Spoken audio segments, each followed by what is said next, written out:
Bom dia, meus amados irmãos. A graça e a paz do Senhor Jesus. Louvado seja sempre o nome do Senhor. Você já teve alguma dúvida sobre como orar? Provavelmente sim.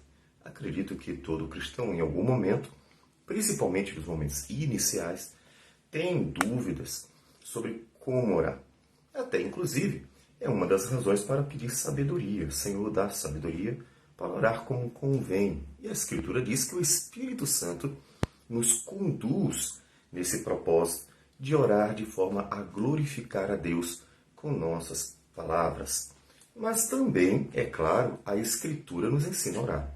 Fundamentalmente, podemos dizer que a Escritura nos ensina a orar desde Gênesis até Apocalipse, porque ela nos revela a vontade de Deus, ela nos revela o ser de Deus. E o Senhor Jesus ensinou aos seus discípulos como orar. E nós encontramos essa oração em Mateus capítulo 6. Hoje veremos apenas o versículo 9. E diz assim o versículo 9. Portanto, vós orareis assim: Pai nosso, que estás nos céus, santificado seja o teu nome. Devemos lembrar que o Senhor Jesus está contrastando com uma prática dos gentios, em que eles oram aos seus deuses cheios de ritos repetitivos e exagerados. Esses ritos repetitivos e exagerados nós podemos encontrar no Antigo Testamento como exemplo, porque nós vamos ver o profeta Elias numa discussão e confronto com profetas de Baal. E quando ele confronta os profetas de Baal, em que cada um deveria invocar o seu Deus, os profetas, 400 profetas de Baal, tentariam invocar o Deus deles, e Elias iria invocar o Deus de Israel. Diz o texto que os profetas de Baal fizeram tudo aquilo que foi dito e começaram a invocar, dizendo: Baal, responde-nos. Porém não havia uma voz que respondesse, e manquejando se movimentavam ao redor do altar que tinham feito. Ao meio-dia, Elias zombava deles, dizendo: Clamai em alta voz, porque ele é Deus. Pode ser que esteja meditando, ou atendendo a necessidades, ou de viagem, ou a dormir, e despertará. E eles clamavam em altas vozes e se retalhavam com facas e com lancetas, segundo o seu costume, até derramarem sangue. Então, observe que a prática dos gentios em relação à oração é uma prática exagerada, repleta de movimentos, automutilação e repetições e repetições e repetições. Afinal das contas, estão invocando quem não é Deus. Dessa forma, eles terminam indo para esse exagero nos rituais. E o Senhor Jesus, uma das coisas que ele está confrontando é isso. A outra é que os judeus, eles estavam se acostumando a uma religiosidade aparente. Essa religiosidade aparente, eles oravam muito mais às vezes para aparecer do que para realmente glorificar a Deus. Isso não é o propósito da oração. O propósito da sua oração não é mostrar que você ora bonito.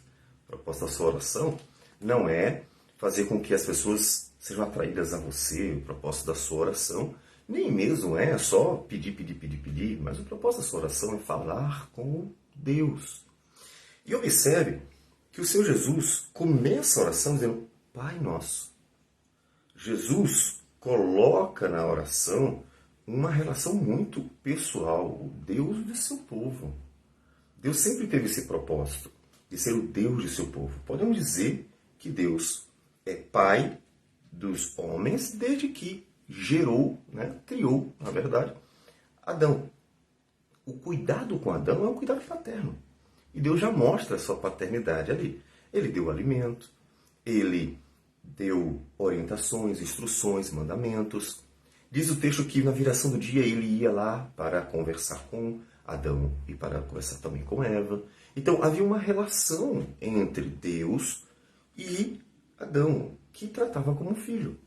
É claro que o único filho gerado por Deus eternamente é Cristo.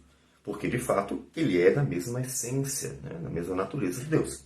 Mas o homem feito à imagem de Deus é tratado como filho. E Jesus lembra isso, que na nossa oração não deveríamos tratar Deus como alguém distante. Deus que criou e está lá em cima e distante e de vez em quando vai dar uma espiada como estão as coisas por aqui. Não é essa a ideia. A ideia é tratar Deus numa relação que Ele quis estabelecer, não nós. Não fomos nós que tivemos a ideia e o desejo de tratar Deus como Pai. Foi Deus que quis gerar, criar o homem em um certo momento, no momento da criação. Foi Deus quem quis que houvesse uma relação pessoal. E Jesus está lembrando isso. Jesus está trazendo à tona um propósito divino. Deus é Pai e Ele quis. Você pode dizer, mas por que Ele quis? Porque Ele quis. Não há uma resposta que seja uma causa além do propósito, da vontade, do amor. Deus quis manifestar seu amor. Deus quis tratar o homem como filho. Deus quis ter essa relação pessoal com o ser humano que Ele fez à sua imagem. Foi a vontade dele, não é necessidade. É a vontade dele, é o querer dele manifestar esse amor, essa graça. E assim, Jesus diz, orem, Pai Nosso. Obviamente significa que você se achega a Deus como filho. Se você se achega a Deus como filho, inevitavelmente temos que recorrer a Cristo, porque sabemos, como a Escritura nos diz, que fomos adotados em Cristo Jesus para sermos filhos de Deus. Portanto, é necessário conhecer a Cristo, estar em Cristo, crer em Cristo, andar em Cristo. Nossa união com Cristo restabelece nossa relação com Deus. Lembre-se que o homem pecou e se afastou. Então, restabelece a nossa relação com Deus, estarmos unidos a Cristo. E em Cristo, então, nós chamamos Pai Nosso. Isso é confortador, porque a ideia do Pai é de alguém que nos ama, é alguém que fará tudo por nós. E Ele fez, Ele entregou seu único filho, Jesus, que voluntariamente aceitou e se entregou para morrer em nosso lugar, para reatar essa relação. Então, Pai Nosso, essa relação realmente familiar.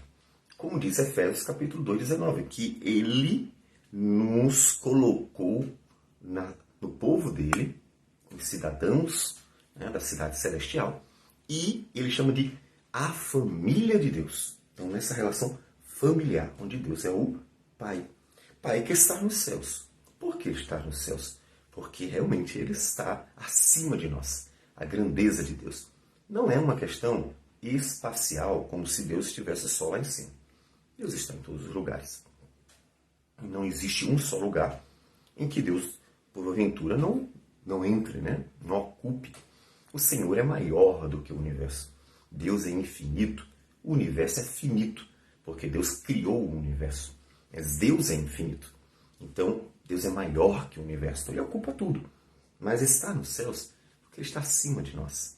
E os céus representam um lugar de glória, de beleza, de pureza, de santidade. Há uma série de atributos de Deus que nós refletimos quando pensamos que Ele está nos céus, né? A grandeza de Deus, como disse, até a pureza de Deus, porque o lugar celestial se pensa no lugar de pureza. Então, uma série de adjetivos que vão sendo lembrados, refletidos por nós quando pensamos no fato de Ele estar nos céus. Então, Ele está acima de nós. E nossa dependência, nos aproximamos dEle como Pai, que Ele é, mas com humildade, porque Ele é o Pai que está nos céus. E esse Pai que está nos céus nos lembra o Pai celeste. É interessante que Mateus, e é exclusivamente Mateus, é que usa essa expressão dizendo que Jesus, né, falava assim várias vezes, inclusive aqui bem próximo, em Mateus, no capítulo 5 mesmo, ele já vai falar no versículo 45, Pai Celeste. No capítulo 6, que é o mesmo capítulo da oração, ele chama mais de uma vez galardão junto ao vosso Pai Celeste. Ele menciona essa expressão 10 vezes. 10 vezes vai aparecer em Mateus essa expressão Pai Celeste, que está em uma expressão maior na oração.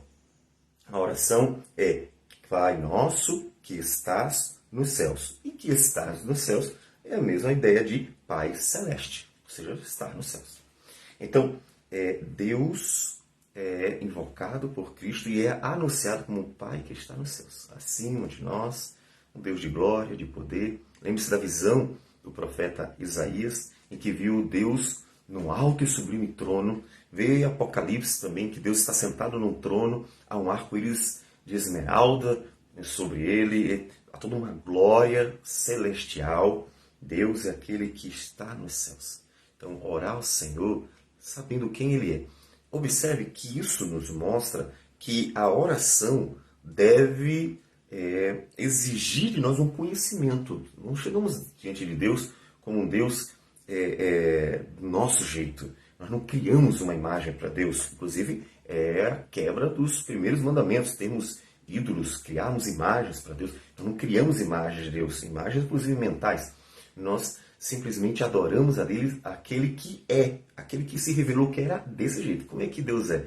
E aí tem os atributos de Deus, tem toda a revelação sobre Deus.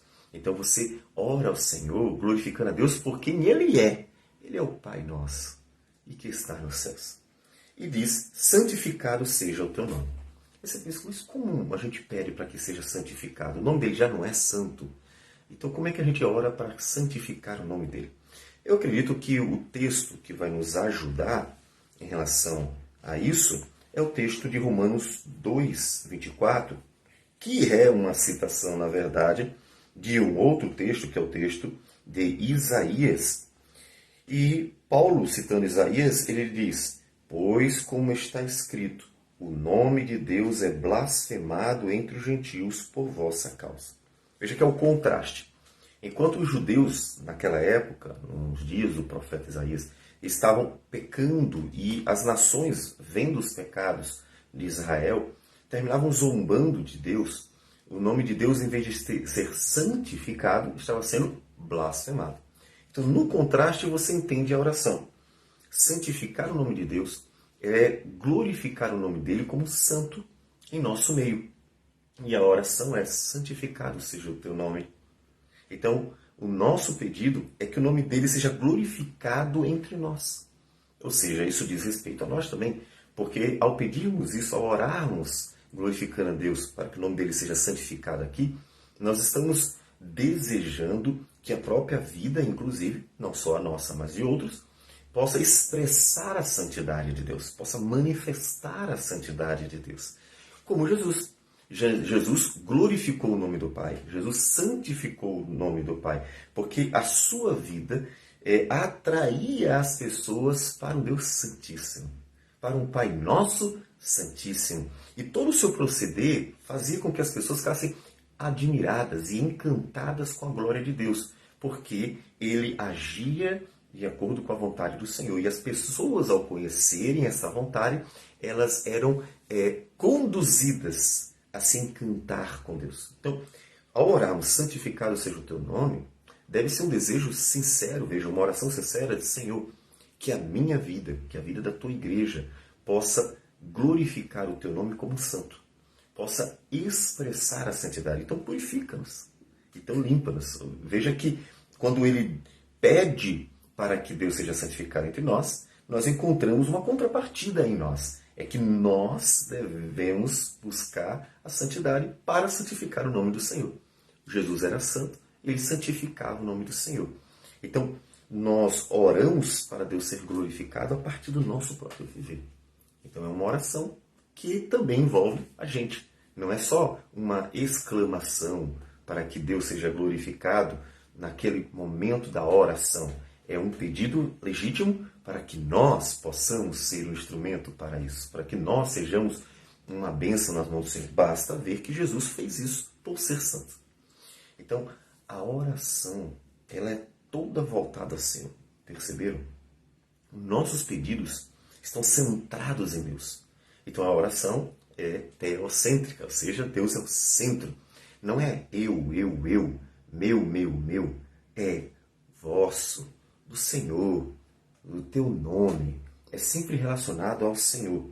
santificado seja o teu nome. Não vamos pensar só no tetragrama hebraico, nas 4 letrinhas hebraicas, mas vamos pensar no nome de Deus como o ser de Deus. Né? Porque o nome de Deus é o ser de Deus. Ele aponta para o ser, os seus atributos, quem ele é. Então, nós estamos orando e Deus é o centro da oração. Não somos nós.